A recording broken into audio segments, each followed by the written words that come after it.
2026 தை மாத பலன் மீனராசிக்கு. மீனராசி நேயர்களுக்கு இந்த மாதம் பார்த்தீங்கன்னா தை மாத பலனா அவ்வளவு சிறப்பாக இல்லைங்க. என்னடா எடுத்தோன்னே இப்படி சொல்கிறாங்களே நினைக்க வேண்டாம். உங்களோட ராசியிலேயே சனி பகவானும் மாந்தியும் இந்த மாதம் ட்ராவல் பண்ணுறதுனால நீங்கள் கொஞ்சம் கவனமாக தான் இருக்கணும். ஏற்கனவே உங்களுக்கு ஜென்ம சனி போயிட்டுருக்குது. ஸோ நீங்கள் ஒவ்வொரு காரியத்திலையும் நீங்கள் கவனம் செலுத்தணும். அதுக்கு போல் காரியங்கிறத விட நீங்கள் விடக்கூடிய வார்த்தைகளில் ரொம்ப கவனமாக இருக்கணும்.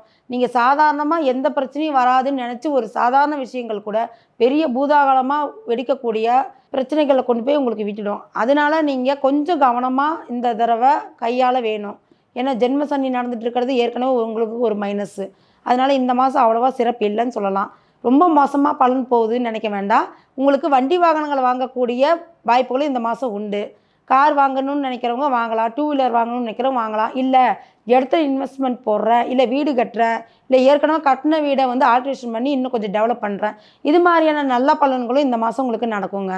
மீனராசி நேயர்கள் பொதுவாகவே ஜென்ம சனி நடக்குது. அது இல்லாத இந்த மாதம் கொஞ்சம் நீங்கள் வண்டி வாகனங்களில் போகும்போது கவனமாக போகணும். நைட் ட்ராவல்களில் நீங்கள் கொஞ்சம் தவிர்த்துக்கோங்க. மீனராசி நேயர்கள் பெருமாள் வழிபாடு செய்வதன் மூலமாகவும் ஆஞ்சநேயரை வழிபாடு செய்வதன் மூலமாகவும் இந்த மாதிரியான சிக்கல்களில் இருந்து நீங்கள் விடுபட்டுக்கலாம்.